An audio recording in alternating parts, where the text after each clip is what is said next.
Chào quý vị, tôi là Con Huy và quý vị đã cùng quay trở lại với điểm tin quốc tế trên các nền tảng của FBNC. Mở đầu bản tin ngày hôm nay sẽ là phần điểm nóng trong ngày cùng FBNC.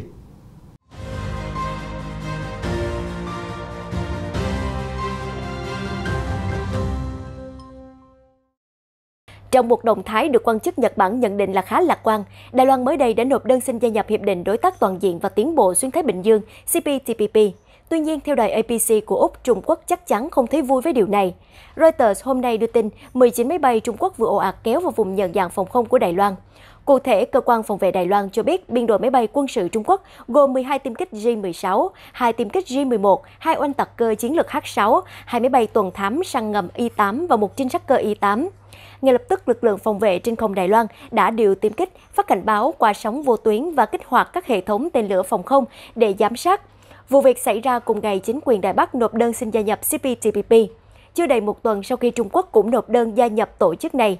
Theo Drew Thompson, một cựu quan chức quốc phòng Hoa Kỳ, việc đạt được sự đồng thuận của tất cả 11 quốc gia thành viên sẽ là một thách thức không hề nhỏ đối với Đài Loan. Phát biểu với tờ Japan Times, ông nói họ sẽ cần triển khai một chiến lược khôn ngoan, vừa thích hợp với tình hình trong nước, vừa đáp ứng sự quan tâm của các thành viên CPTPP. Bước đầu, Đài Loan có thể tìm tới bắt tay với một nước lớn chẳng hạn như Nhật Bản, thúc đẩy quan hệ song phương để đạt được sự ủng hộ công khai của Tokyo, rồi tận dụng sự ủng hộ đó để thuyết phục các thành viên khác. Vừa qua, một quan chức cấp cao Bộ Ngoại giao Nhật Bản cũng đã phản ứng tích cực trước thông tin Đài Loan chính thức nộp đơn xin gia nhập. Quan chức này nói với đài NHK rằng Đài Loan có nền kinh tế thị trường dựa trên những thành tựu đã được Tổ chức Thương mại Thế giới và các diễn đàn quốc tế khác công nhận. Người ta hy vọng rằng Đài Loan sẽ có thể đáp ứng các tiêu chí khắt khe để tham gia thỏa thuận thương mại này. Tuy nhiên, theo Jeremy Hoi-Che-Chiang, chuyên gia về Đài Loan châu Á cho rằng do các yếu tố kinh tế chính trị, các nước khu vực sẽ khó có thể vì Đài Loan mà chọc giận Bắc Kinh. Dẫu vậy, ông nói, động thái mới này của Đài Bắc là một bước tiến khá mạo hiểm nhưng đáng để thử. Nó giống như một ván bài được ăn cả ngã về không vậy, ông Jeremy kết luận. Được biết, hòn đảo đang bị gạt khỏi nhiều tổ chức quốc tế do nguyên tắc một Trung Quốc của Bắc Kinh. Quy định Đài Loan là một phần không thể tách rời của Trung Quốc, tuy nhiên hòn đảo vẫn được Tổ chức Thương mại Thế giới WTO và Diễn đàn Hợp tác Kinh tế Châu Á-Thái Bình Dương APEC phê duyệt tư cách thành viên. Thời gian gần đây, Đài Bắc ngày càng được các quốc gia khác ủng hộ và hợp tác thương mại, đặc biệt là Hoa Kỳ và Liên minh châu Âu. Vốn dĩ các nước phương Tây đã tỏ vẻ thất vọng với nền kinh tế, áp đặt nhiều chính sách của Trung Quốc, nên đã quay sang ủng hộ Đài Loan, nơi có các chính sách thị trường tự do hơn.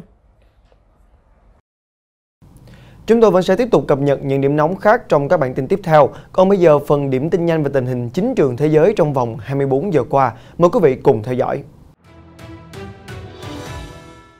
Theo một số nguồn tin, lãnh đạo Hoa Kỳ, Nhật Bản, Úc và Ấn Độ dự kiến sẽ thể hiện sự phản đối nỗ lực thay đổi hiện trạng của Trung Quốc ở Biển Đông cũng như là Biển Hoa Đông khi họ gặp trực tiếp tại Washington vào cuối tuần này. Theo đó, tuyên bố chung của các lãnh đạo sẽ sử dụng ngôn từ cứng rắn hơn trước đây rằng các thành viên bộ tứ phản đối mọi yêu cầu vô lý từ Trung Quốc.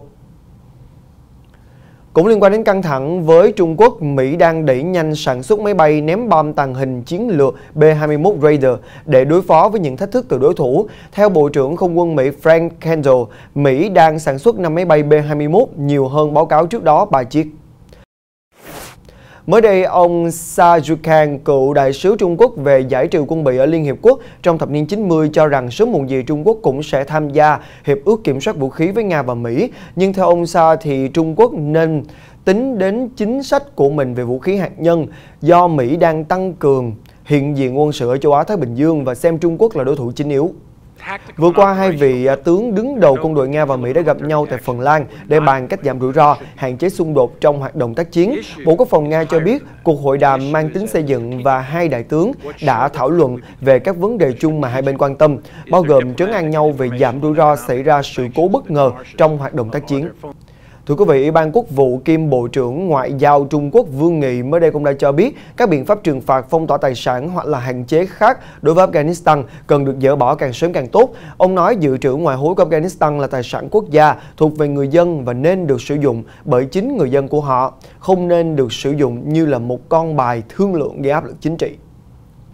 Liên quan đến nước Mỹ, theo kết quả của cuộc thăm dò được Gallup vừa được công bố thì tỷ lệ tín nhiệm Tổng thống Biden đã giảm sau 8 tháng xuống 43%. Đây chính là mức thấp nhất kể từ khi ông nhậm chức.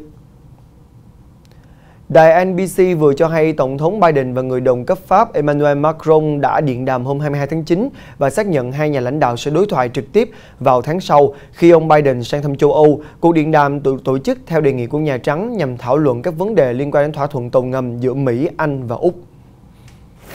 Hãy cùng chuyển sang một số thông tin đáng chú ý khác. Cảnh sát và FBI hôm 22 tháng 9 vừa trở lại vùng đầm lầy rộng lớn của bang Florida để tìm kiếm hôn phu của nạn nhân Gabby Petito.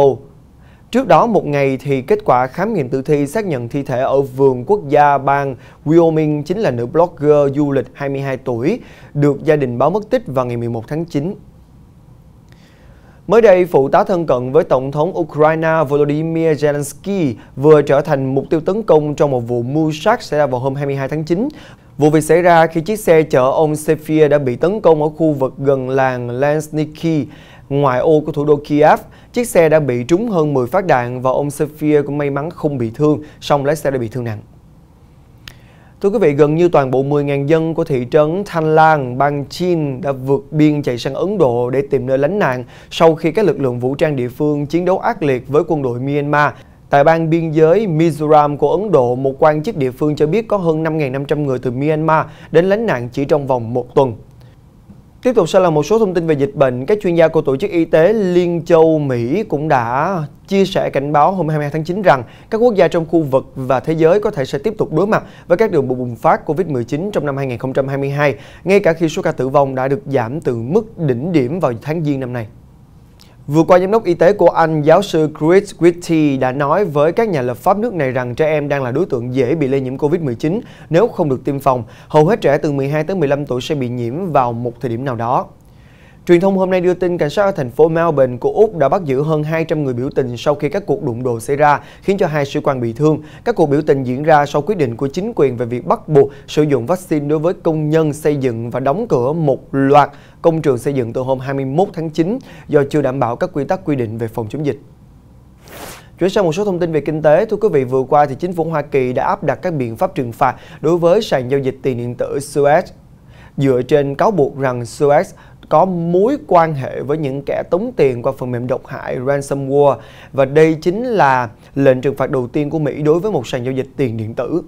Cũng tại Mỹ, trong bối cảnh bang California đang bị thiếu nước nghiêm trọng do hạn hán kéo dài, công ty Iron Ox ở thung lũng Silicon cũng đã phát minh ra một loại robot tích hợp vào hệ thống thủy canh giúp giảm đến 90% lượng nước cần dùng để sản xuất. Nhờ vào dự án có tính bền vững này mà Iron Ox cũng đã vừa kết thúc vòng gọi vốn Series C thành công với 53 triệu đô la Mỹ. Các ông lớn trong ngành ô tô Đức đang đầu tư mạnh vào công nghệ năng lượng hydro. Điển hình như là BMW là công ty đầu tư cho hydro lớn nhất trong số các nhà sản xuất ô tô của Đức và đặt mục tiêu đưa một mẫu xe sử dụng công nghệ này ra thị trường vào khoảng năm 2030. Đối thủ của BMW là Audi, thuộc sở hữu của Volkswagen, cũng đã cho biết họ sẽ thành lập 100 kỹ sư để nghiên cứu pin nhiên liệu hydro cho cả tập đoàn. Tại Argentina, ngay sau khi nhận được thông tin rằng tính đến tháng 6 vừa qua, lạm phát đã tăng vọt lên 50%, gây ảnh hưởng trực tiếp đến cuộc sống thường ngày của người dân. Hàng ngàn người cũng đã tràn ra các con đường ở thủ đô Buenos Aires để yêu cầu chính phủ tăng lương. Một số nhóm công đoàn cũng đã yêu cầu tăng 46% lương tối thiểu để giải quyết tình trạng giảm sức mua. Thưa quý vị, còn bây giờ từ khóa đáng chú ý trong ngày với hơn 200.000 lượt tìm kiếm đó chính là Manchester United. Rạng sáng hôm nay thì West Ham cũng đã gây bất ngờ khi đá bại Manchester United 1-0 ngay trên sân Old Trafford ở vòng 3 cúp Liên đoàn Anh. Trong trận vừa qua, Manchester United đã chơi không tốt trước một West Ham hừng hực khí thế với quyết tâm đòi lại món nợ đã thua tại Premier League vào cuối tuần vừa qua. Ngay ở phút thứ 9, tỷ số đã được mở cho West Ham sau khi pha lên bóng bên cánh trái. Những phút sau đó, Manchester United đã tiếp tục tấn công và tạo ra thêm nhiều tình huống nguy hiểm. Tuy nhiên, không những không có bàn gỡ, Manchester United còn suýt phải vào lưới nhặt bóng lần 2 ở cuối trận sau pha phản công của West Ham. Trong cuộc, Manchester United thua West Ham 0-1 và ngậm ngùi chia tay cúp Liên đoàn ngay ở trận đầu tiên. Trái ngược với Manchester United, những đội bóng mạnh còn lại như Arsenal, Chelsea, Leicester City, Tottenham đều giành được vé đi tiếp. Chia tay đấu trường đầu tiên ở mùa này, huấn luyện viên Ole Gunnar Solskjaer tỏ vẻ khá thất vọng. Thầy trò huấn luyện viên Solskjaer sẽ phải quên đi League Cup và tập trung cho Premier League, Champions League và FA Cup. Vừa rồi là những cập nhật về tình hình thế giới và kết thúc chương trình ngày hôm nay. Như thường lệ sẽ là phần giải trí cuối ngày. Mời quý vị cùng theo dõi để xem ngày hôm nay chúng ta sẽ khám phá điều gì thú vị nhé.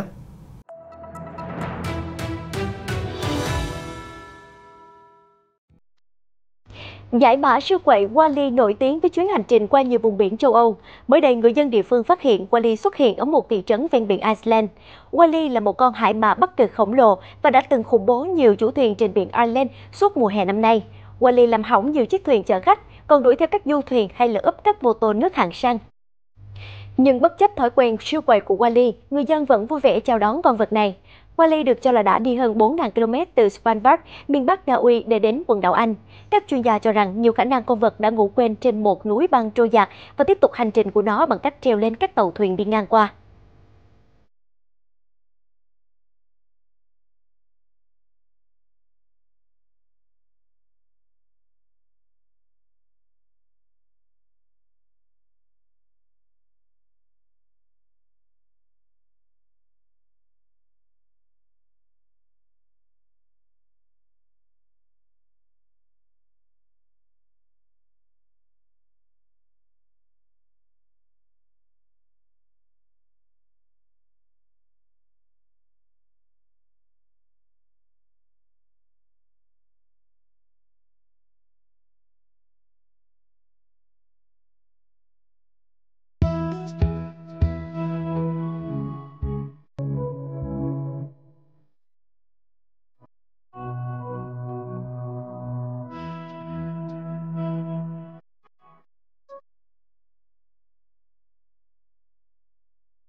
Thưa quý vị, điểm tin quốc tế ngày hôm nay đến đây đã hết. Chúc quý vị sẽ có một buổi tối nhiều niềm vui. Xin chào và hẹn gặp lại quý vị vào ngày mai vào lúc 20 giờ trên các nền tảng của FBNC.